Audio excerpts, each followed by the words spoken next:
Të dashur dëgjues të Radio Maris, qoftë leftuar Jezu Krishti. Jeni duke u shoqëruar me emisionin Liturgjia e Fjalës. Ju ftojmë në vazhdim të ndiqni leximet e Meshës së Shenjtë së dielës së tretë gjatë vitit cikli A. Gjithashtu në të njëjtën të diele kremtojmë edhe kthimin në Shën Palit. Leximin e parë lexon Dorentin Haxhini. Psalmin lexon Jehona Gashi, ndërsa leximin e dytë lexon Nora Ukaj. Ungjillin dhe komentin e Ungjillit do ta ndëgjoni nga Dom Dominik Kukeli. Hiri i Zotit qoftë me ju të gjithë.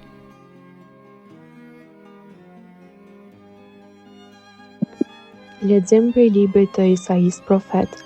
Në kohën e kaluar, Zoti e përbuzi tokën e Zabulonit e tokën e Neftalit, por në kohën e fundit do ta bëj të lavdishme udhën përngjatë detit, përtej Jordanit, Galilen pagane.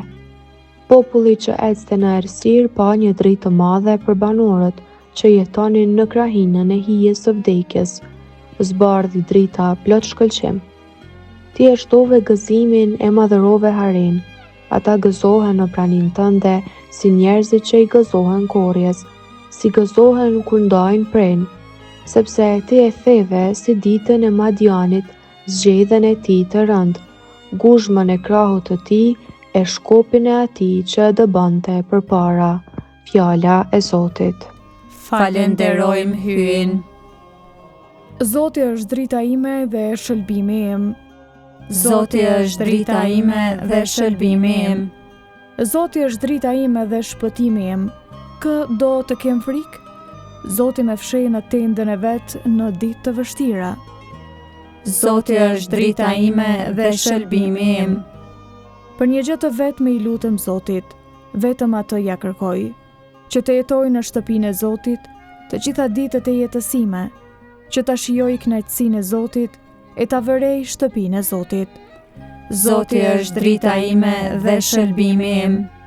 Besoj se do t'i shijoj të mirat e Zotit në tokën e të gjallëve. Shpreso në Zotin, bëhu burr, je zemërfort e prit të Zotin. Zoti është drita ime dhe shëlbimi im. Lexim prej letrës së parë të Shën Palit Apostull drejtuar Korintazëve. Ju përbej o vëllezër pash emrin e Zotit ton Jezu Krishtit, jeni të gjithë një mendimi e mos të ketë përçarje ndër ju, por të jeni në përkem të plot me ndjenja e në mendime. Sepse o vëllezër njerëzit e Klojes më lajmëruan se mes jush ka grindje. Ja ku e kam fjalën, secili prej jush thot: unë jam i Palit, unë i Apollit, unë i Kefës, unë jam i Krishtit. Vall, a qen ka Krishti i ndarë? A mos u kryqëzua Pali për ju? Apo u pagzuat në emër të Palit? Sepse Krishti nuk më dërgoi të pagzoj, por të predikoj Ungjillin, madje ta predikoj jo me dituri fjale, që të mos i humb fuqia kryqit të Krishtit. Fjala e Zotit. Falenderojmë hyn. Aleluja. Jezusi predikonte Ungjillin e mbretërisë dhe shëronte në popull çdo sëmundje e çdo lëngat. Aleluja.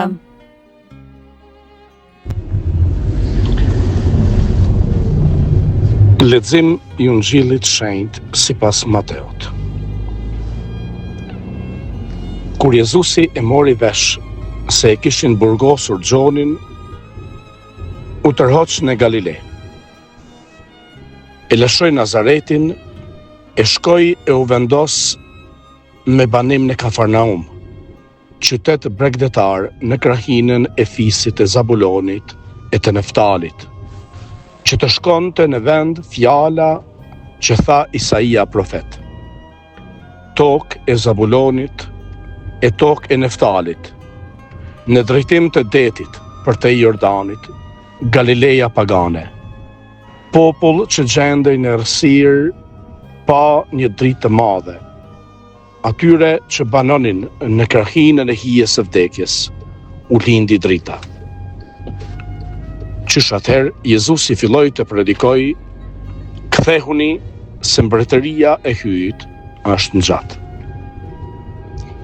Ndërsa Jezusi po ecte përgjatë detit të Galiles, pa dy vëllezër, Simonin, që quhet Pjetër, dhe Andreun të vëllain e tij, duke hedhur rrjetën në det, ishin peshkatar. E u tha, ejani mbas meje, e unë do t'ju bëj peshkatar njerëzish. Ata me njëherë lanë rjetat e shkuan pas tij, duke vazhduar rrugën më tej, pa dy vëllezër të tjerë, Jakobin e Zebedeut dhe vëllain e tij Gjonin. Në lundër bashkë me Zebedeun, atin e tyre, duke ndrequr rjetat dhe i thirri. Aty për aty, lan lundrën dhe babën e shkuan pas tij. Jezusi shkonte prej një vendi në një vend tjetër në përmbar Galilen, duke mësuar në sinagogat e tyre, duke predikuar ungjillin e mbretërisë e duke shëruar në popull çdo sëmundje e çdo lëngat. Fjala e Zotit.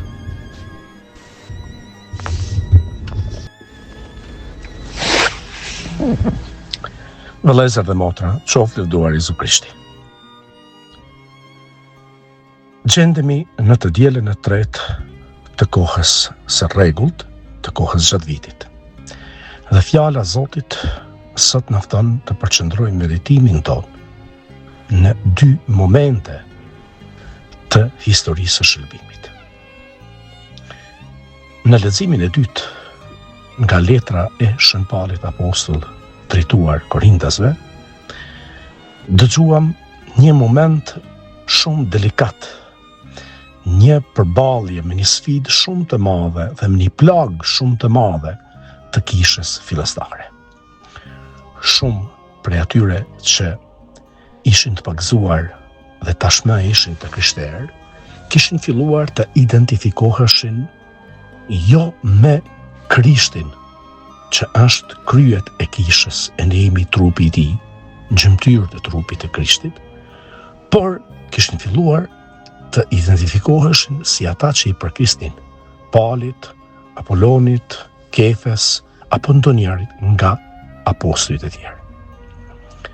Dhe Shën Pauli, që ishte themeluesi i kësaj bashkësie të krishterë, kësaj kishe në Korint, ju drejtohet me një letër besimtarëve për t'i çurtuar rënd, duke u përbetuar, duke u kërkuar në emrin e Krishtit Jezus, që ata të mos përçaheshin, të ishin një mendje dhe një zemre. Dhe një mendje dhe një zemre do të mund të ishin nëse ata e kuptojnë se të gjithë ne i përkasim Krishtit. Prandaj Shën Pauli në mënyrë të fortë dëgjuam duke u thënë: a thua ka vdek Pauli për ju? A thua kam vdekur unë për ju në kryq? Neve jemi të tillë të krishterë sepse i përkasim të gjithë Krishtit. Dhe se Pauli vetë thot se unë jam ruajtur që mos të flase, mos të predikoj me fjalë të stërholluara ose me urtije mençuri njerëzore, po ta shpalli Krishtin, madje ata të kryqëzuarin. Prandaj, cila është porosia të cilën Shën Pauli Apostull është duke na përçuar edhe neve sot? Të vëdisohemi se si të krishterë ne jemi të gjithë pjesë e trupit mistik të Krishtit, që quhet kisha. Prandaj koka, zemra, qendra e bashkësisë së krishterë është vetë Krishti dhe të gjithë të tjerë të dërguarit, sepse apostull do të thotë i dërguar. Të gjithë tjerë apostujt të dërguarit e të tillë jemi të gjithë. Janë vetëm një instrument për të na përgatitur më mirë që ta ndjejmë dhe ta jetojmë përkatësinë tonë si pjesë e kishës. Dhe në Ungjillin e Shenjtë Jemi në kapitullin e 4 të Shën Mateut. E dim se Shën Mateu, ungjillin e tij e shkruan i vetëdijshëm sa është duke u drejtuar bashkisë së krishterë që ishin në Izrael, prandaj popullit hebre, dhe si tillë për atë popull, për hebrend dhe për krishterët që vinin nga populli hebre, nuk ishte autoritet më të madh se sa t'i referoheshe shkrimit shenjtë dhe profecive mesianike. Nuk ishte mënyrë më të fortë për të vërtetuar forcën, qëndrueshmërinë, vërtetësinë e predikimit tënd se sa ta vërtetosh atë duke dëshmuar se është realizim i shkrimit shenjtë. Ta vërtetosh atë përmes fjalës së Zotit, përmes librit të ligjit dhe profetëve. Dhe në vazhdimsi këtë vit, që është viti A liturgjik dhe që në të diele dhe festat ne do ta ndëgjojmë dhe do ta meditojmë ungjillin e Shën Mateut, në vazhdimsi Shën Mateu kur tregon jetën e Jezusit dhe kur dëshmon atë çfarë ai kishte parë dhe kishte qenë pjesë e saj, i referohet shkrimit shenjtë duke thënë: kjo ndodhi që të plotësoheshin fjalët e profetit. Sot Shën Mateu në asil momentin kur Jezusi del dhe fillon predikimin e tij në Galile dhe në Kafarnaum, dhe e kujton Isain profet, që është profeti mesianik i cili mos shumti nga gjithë profetët e tjerë këtë porosinë e tij, dhe mësimin e tij, dëshminë e tij, predikimin e tij e ka vërtet të përqendruar në përgatitjen e popullit Izraelit se një ditë do të vijë Mesia. Dhe çfarë thot profeti Isai? Në një prej profecive të tij e quan Galile pagane, tokë e Neftalit e Zabulonit. Aty mesin tuaj ndriçoj drita. Cila dritë? Ajo dritë e popujve që Zoti e kishte përgatitur të vijë, dhe ajo dritë që është edhe gjëja e parë të cilën Zoti e krijon në fillim, kur thotë Zoti tha le të bëhet drita dhe u bë drita.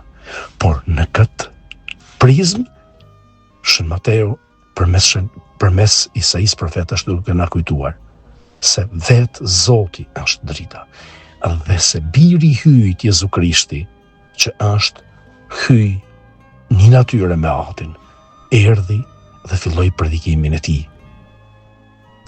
Dhe ky predikim në fillim ishte një fjali e thjesht e Jezusit. Kthehuni, metanoia, do thot jeni duke shkuar në drejtim, kthehuni në drejtim krejtësisht tjetër, sepse jeni duke ecur gabim. Kthehuni nga çdo rrugë, nga çdo gjë që ju largon nga Zoti, dhe nga ajo që Zoti kërkon nga ti, dhe ndiqeni rrugën e re, cilën atë të cilën unë do t'ju tregoj. Kthehuni sepse mbretëria e hyjit është afër. Kjo fjali, vëllezër motra, për popullin të cilin po ndëgjonte Jezusin duke predikuar, mund të ketë tigulluar shumë çuditshëm, ose për shumë prej tyre ka qenë një keqkuptim, sepse kur flitej për mbretërinë e hyjit, po shumë prej njerëzve në popullin e Izraelit e kishin bindje nëse mbretëria e hyjit do të thotë se do të vijë Mesia i cili do t'i nënshtrojë armiqtë e Izraelit, siç ishin në atë kohë poshtuesit romak, dhe se populli i Izraelit do të vijej mbi popujt e tjerë. Prandaj prisnin një revolucion politik, një shndrrim të rëndit shoqëror. Ndërkohë që Jezusi vjen për të bërë një revolucion universal, për të shpëtuar spari njeriu në tërësinë e tij, e përmes njeriut çdo njerit prej nesh për ta shndruar edhe shoqërinë. Prandaj fjalët e Jezusit, kthehuni sepse mbretëria e hyjt është afër, në vërtet e ka një kuptim shumë të thjeshtë. Kthehuni sepse mbretëria e hyjt jam unë, jam mesin tuaj. Këtë mbretëri të hyjt, ju keni qenë duke pritur. Dhe mbretëria do t'jetë ju të ecni në udhëzimet dhe gjurmëve të mbretit, që është në të vërtet ajo që ne kremtojmë si Jezusin Krishtin, Jezu Krishtin mbretin e gjithësisë, dhe të cilin e pranojmë si të tillë. Jo një mbretëri që ka të bëjë me pushtet, me pasuri, me forcë, por një mbretëri që është një person. Dhe pikërisht në fillim të predikimit të tij, ky mbret i ri, që nuk mbart një kuror të artë, që nuk mbart një skeptër për të pushtetit, që nuk ka një si themi forcë për t'i shtypur armiqt ose për t'i urdhëruar të nështruarit, fillon për të mbledhur të ashtu quajturit ushtarët e tij, që do t'jenë të dërguarit e tij, që në gjuhën greke dhe se është janë të shkruar ungjit, quhet apostollës. E apostulli do thotë të dërguarit. Jezusi fillon të mbledh ndjekësit e tij në një mënyrë analogjike, do t'i quanim ushtarët e tij, por të cilët nuk do t'jenë persona që do të luftojnë me armë, por do t'jenë spari persona të cilët do t'a dëgjojnë thirrjen e Krishtit. E në ungjillin dëgjuam rastin kur Jezusi thërret Pjetrën dhe Andreun, Jakobin dhe Gjonin, 4 apostujt e parë, e dëgjojnë thirrjen e Krishtit, i përgjigjen asaj, ata menjëherë lënë vargat e tyre dhe nisën pas Jezusit, dhe lejojnë që gjatë qëndrimit me Krishtit jeta e tyre të shndrohet. Këta janë ushtarët e mbretit që vjen për të sjellë mbretërinë e hyjt. Kthehuni sepse mbretëria e hyjt është afër. Prandaj vëllezër e motra, kjo ftesë e Jezusit që të kthehemi, që të largohemi nga çdo rrugë dhe drejtim që na çon larg Zotit dhe dashurisë së tij, duke dëgjuar thirrjen e Krishtit, duke braktisur çdo gjë për ta ndjek vullnetin e Zotit dhe për të bërë ata që na e kërkon Krishti, si Pjetri, Andreu, Jakobi, Gjoni, edhe siç do të bëjnë më pas edhe nxënësit e tjerë. Është një thirrje që na drejtohet çdo njerit prej nesh në këtë fillim të kohës së rregullt të vitit liturgjik. Prandaj, në fund të këtij meditimi, mos t'i harrojmë këto dy porosi, që siç na kujton Shën Pali, të vëdësohemi se ne të gjithë i përkasim Krishtit, dhe se ne të gjithë duhet të kujtojmë se jemi gjymtyrët e të njëjtit trup mistik, koka të cilit, qendra të cilit, zemra të cilit është vetë Krishti. Dhe së dyti, të kujtojmë se Jezusi është realizimi i profecive mesianike, i ardhes së dritës në mesin e popullit, që është mbreti i vërtet që sjell një mbretëri të re, një mbretëri të atyre të cilët e dëgjojnë thirrjen e Krishtit, braktisin çdo gjë për të shkuar pas tij dhe lejojnë që gjatë qëndrimit me të, siç kanë bërë apostujt, jeta e tyre të shndrohet dal nga dal. Dhe dal nga dal të bëhemi çdo njeri prej nesh apostull të dërguar të Krishtit, por të cilët para se të dërgohen për të predikuar në emrin e Krishtit, duhet ta dëgjojmë atë, duhet të shkojmë pas tij dhe duhet lejojmë që fjala e tij, takimi me të, ta shndroj jetën e çdo njerit prej nesh. Amen.